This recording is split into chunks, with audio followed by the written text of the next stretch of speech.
안녕하세요. 개 알려주는 남자 수의사 이세원입니다. 오늘은 수의학 각 분야 전문가 선생님들을 모시는 베터뷰 코너입니다. 오늘 저는 청담동에 있는 라퓨클레르 동물 피부 클리닉에 나와 있는데요. 옆에 이제 원장님 모셨습니다.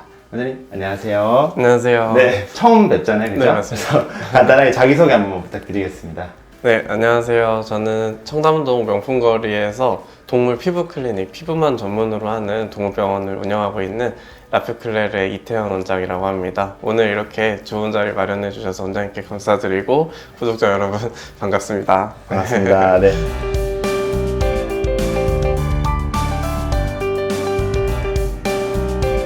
병원 위치가요, 정말 여기 주변 명품 거리예요. 완전 사람 피부 병원처럼 정말 깨끗하고 깔끔하고 정말 아늑한 공간으로 구성되어 있습니다. 원장님 일단 병원 소개도 말씀 한번 주시면 좋을 것 같습니다. 라퓨클레르 이름부터 너무 고급스러운데 네. 어떤 뜻이 있고 그런 것들.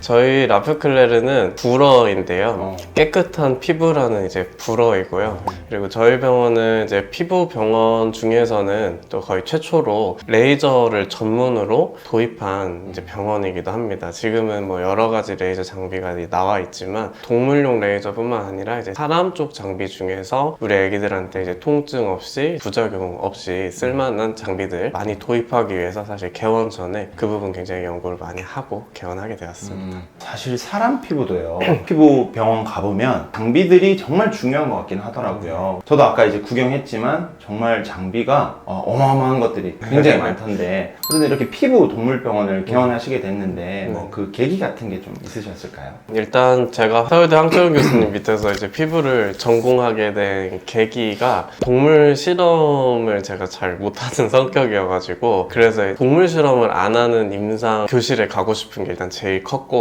그것 때문에 피부과에 가게 됐는데, 피부를 자연스럽게 접하다 보니 이 피부가 너무 저랑 잘 맞고 보호자의 소통이 너무나 중요한 과목이라는 것을 알게 되면서 그 매력에 좀 빠졌던 것 같습니다. 동물 피부에 관해서 또 피부 뭐 귀 다 빼놓을 수 없는 것들일 건데 하나씩 오늘 한번 질문 드려보겠습니다. 저희 베터뷰 대표 질문이라고 할 수 있는데요. 전문 병원에서는 과연 어떤 질환을 가장 많이 볼까? 라퓨클레르에 가장 많이 오는 대표적인 질환 3가지 정도 말씀 주실 수 있을까요? 동물병원에 제일 많이 오는 환자들의 비율로 보면 이제 피부나 귀로 많이 오게 되는데요. 그러다 보니까 보호자님도 잘 알고 계시는 피부 알러지, 그리고 그 알러지 증상으로 인한 뭐 지간염이라든지 귀병, 외이염으로 많이 오고, 저희 병원에 다른 병원보다 특히 많이 온다고 할 수 있는 것도 한 가지 말씀드리면 탈모로 또 많이 오고 있으십니다. 네. 탈모 질환은 우리 포메라니안이 뭐 한 90% 이상을 차지하고 있지만 교과서에서도 볼 수 있듯이 푸들이라든지 장모치와에서도 유사한 증상 나타나는 경우들이 있어서 저희 병원은 이제 탈모로 고생하는 애기들도 상당한 비중을 차지하고 있습니다. 네. 피부 질환에 대해서는 어떤 치료나 관리가 얼마나 잘 이루어지느냐가 중요할 것 같거든요. 맞습니다. 사람들보다 강아지들이 사실 피부병이 더 잘 걸리게 되는데요. 뭐 그 이유 이제 많은 분들 알고 계시겠지만 또 한번 설명 주시면 좋겠어요. 우리 강아지들이 사람 피부보다 좀 더 취약할 수밖에 없는 이유 중에 가장 큰 것은 강아지 피부가 사람보다 좀 얇다는 것. 1번으로 구조적인 문제 차이가 있을 수 있고요. 구조적으로 우리 피부 표피층이 좀 얇다 보니까 세균의 침투라든지 아니면 외부 자극에 노출이 좀 더 쉽다는 점이 있고, 그리고 털이 많다 보니까 통풍이 어렵다는 점도 이제 2번째로 좀 들 수 있겠습니다. 그리고 3번째로는 사람 피부보다는 좀 접혀 있는 부위가 좀 많다는 것. 귀도 니은자로 꺾여 있어서 통풍이 좀 어렵고, 발도 패드가 뭉쳐져 있다 보니까 그 사이사이가 습해지면서 지간염이 오기도 쉽고 피부병이 많이 생길 수밖에 없는 그런 이유가 있습니다. 이 피부병이 다른 강아지에게 아니면 혹은 뭐 사람에게 이렇게 옮기나요? 이렇게 많이 물어보시거든요. 이 부분은 또 어떻게 설명을 좀? 우리 대표적으로 사람한테 옮길 수 있는 이제 질환이 딱 2가지로 이제 나뉠 수가 있고, 잘 아시는 이제 개선충과 피부 사상균 링웜이라고 하는 것인데, 사실 이 2가지를 제외하면은 우리 강아지 피부병이 아무리 심하다 하더라도 그것들이 사실 다른 강아지나 이제 사람에게 옮기는 사실 쉽지 않다. 그래서 보호자님들께서 개선충이라든지 링웜과 관련된 증상으로 아이가 고생하는 것이 아니라면 그런 걱정을 미리부터 하실 필요는 없고 정확한 진단을 잘 받으러 병원에 내원하시는 것을 추천드리죠. 맞아요. 네. 간혹 이제 막 털 빠져 있고 너무 아토피나 이런 알러지로 고생하는 아이들을 네. 오히려 이제 눈살을 좀 찌푸리거나 맞아요. 뭐 피하시는 경우가 있는데 말씀 주신 뭐 개선충, 뭐 피부 사상균증이 아니라면 그럴 필요가 없다는 거.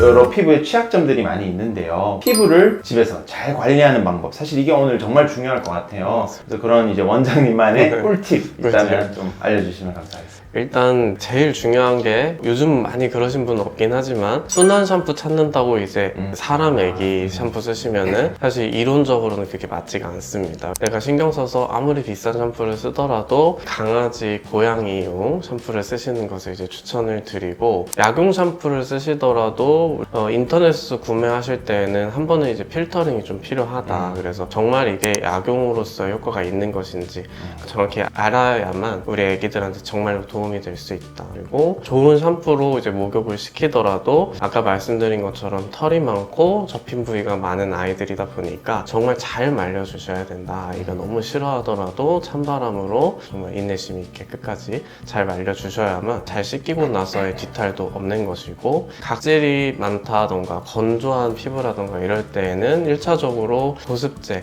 사용해 주시는 것을 저는 가장 추천을 드리는데, 어떤 피부 질환이 1차적으로 있기 때문에 2차적으로 각질이 생기는 것은 보습제로는 해결이 전혀 안 되기 때문에 보호자님께서 그런 부분 케어를 하시는데도 불구하고 우리 애기 피부가 낫지 않는다라고 하면은 꼭 정확한 진단을 받아보시는 거 추천을 드립니다.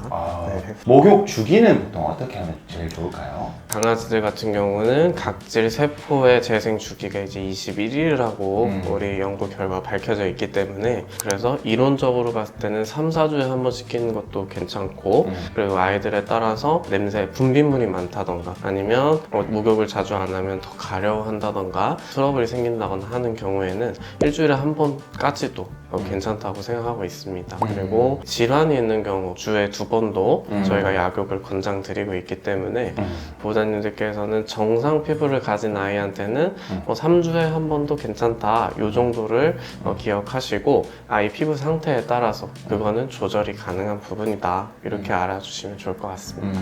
일반적으로는 한 3, 4주에 한 번 정도 네, 괜찮을 것 같고, 네. 뭐 분비물이 많거나 네. 특정 상황이 있는 피부에서는 원장님께서는 한 일주일에 한 번도 괜찮다. 그렇죠. 근데 너무 일반적으로 괜찮은 애들이 또 일주일에 한 번 하면은 또 네. 이게 안 맞을 수도 있는 거겠다. 조금 과한 것일 수도 있죠. 네.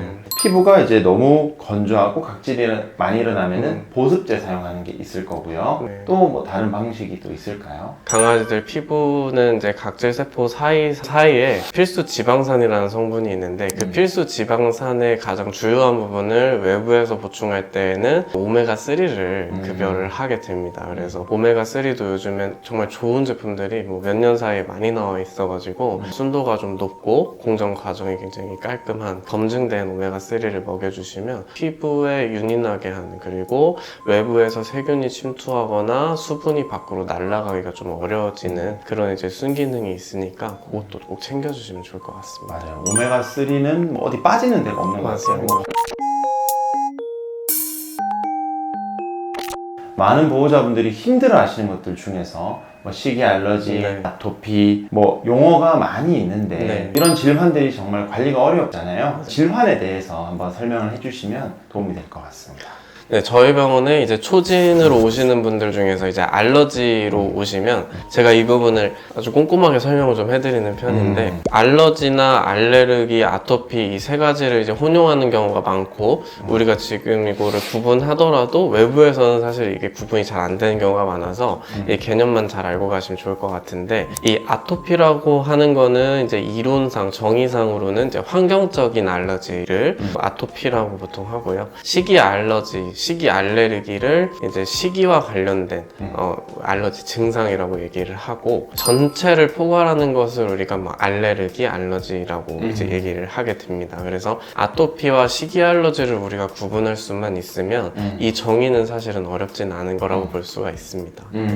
뭐 알러지 검사 같은 걸 해볼 때도 있잖아요. 주로 어떻게 하세요? 뭐 결과가 주는 의미들 그런 게 어떤 게 좀 있을까요? 네, 잘 아시다시피 알러지 검사는 혈액으로 하는 검사도 있고, 요즘은 보호자님들께서 뭐 털을 택배로 어딘가에 보내서 하시는 검사도 있고 뭐 타액으로 하는 검사도 보호자님들께서 말씀해 주시기도 하시고 그리고 이제 말씀해 주신 것처럼 피부에 직접 주입해서 하는 IDST도 있는데 저희도 주로 혈액으로 하는 검사를 진행하고 있고 털로 하는 검사나 침으로 하는 검사는 아직까지 논문으로 밝혀진 바가 없기 때문에 병원에서 진행을 하시는 것도 대체로 혈액으로 하는 검사를 진행하고 있다 이렇게 보시면 됩니다. 그 중에 한 가지 좀 중요한 부분은 혈액으로 하는 검사도 사실 다양한 회사에서 진행을 하기 때문에 정확도가 조금 더 높은 근거를 가지고 있는 검사를 하시는 것을 더 추천을 좀 드리고요. 그런 검사를 했다는 전제하에 봤을 때는 우리가 먹는 것에 대해서 갈피를 잡지 못하고 있을 때 선택지를 우리한테 좀 좁혀줄 수 있다는 게 가장 큰 장점인 것 같아요. 어떻게 보면 시행착오를 줄여준다. 네, 시행착오를 줄여준다고 말씀드릴 수 있겠습니다. 간혹 보면은 엄청 어린 나이에도 검사를 하시는 경우가 있는데 저는 그렇게는 권장은 안 드리고 있는데 원장님이 뭐 생각하시는 뭐 기준 같은 것도 있으세요? 만약에 나이로 본다면? 교과서적으로 봤을 때에는 이제 3살에서 5살 사이를 가장 권장드리고 있기는 해요. 네. 조금 더 넓게 보자면은 한 2살에서 한 10살 정도까지를 보고 있고 10살이 이제 넘어가게 되면은 너무 많은 항원에 노출이 돼 있어서 결과가 조금 달라질 수 있다, 더 부정확해질 수 있다는 게 있고 1살 이전도 사실은 마찬가지 이유로 그렇게 권장은 드리지 않고 있습니다. 특히 이제 뭐 식이 알러지와 같은 경우 사료 선택에 어려움이 있다든지 가수분해 사료, LID, 노블 프로테인 뭐 이런 식으로 해서 좀 정보는 많은데 보호자분들께서도 혼란스럽고 수의사 선생님들도 수의사 선생님마다 얘기하시는 게 좀 다르고 하다 보니까 네. 원장님의 생각이 또 좀 궁금합니다. 아이들마다 알러지 반응, 식이 알러지 반응 자체에도 사실은 차이가 있기 때문에 일원화 시켜가지고 한 브랜드의 사료만 추천을 한다던가 그런 것은 사실 조금 이제는 좀 벗어나야 되지 않나라는 생각을 가지고 있고요. 증상의 정도가 낮은 아이들일수록 조금 더 온전한 단백질이 한 번은 좀 걸러져 있지만 알러지 반응이 최소화될 수 있게 노력해 놓은 사료들, 단백질원의 개수, 탄수화물원의 개수에 신경을 쓴 사료들을 처음에는 증상이 덜할 때는 먹여보시는 걸 이제 추천을 드리고 그 사료를 먹었을 때 아이 증상들이 안정이 돼 있다라고 하면은 추가로 다른 단백질원도 추가해서 먹여보시는 것도 저희는 같이 연습을 하는 편이고요. 그런 것들이 너무나 이제 버거운 아이들은 가수분해 사료가 더 잘 맞을 수도 있지만 가수분해 사료라고 하더라도 단백질의 개수에 차이가 있고 단백질이 몇 가지가 들어가서 얼마나 가수분해 되어 있는지도 아이의 반응에 차이가 있을 수 있기 때문에 그런 부분은 사실 영양 상담하듯이 수의사 선생님과 상담을 해보시는 게 가장 중요할 것 같습니다. 이제 동물용 레이저, 네. 그다음에 뭐 사람에서 쓰는 레이저까지 네. 장비가 정말 많은데 네. 우리 아이들이 레이저를 쓰는 게 맞는지 네, 발사탕은 보호자님들께서 정말 습관인지 이게 진짜 질환인지 모르겠다 이렇게 헷갈리시는 분도 원인에 사실 대해서. 정말 많으세요. 그래서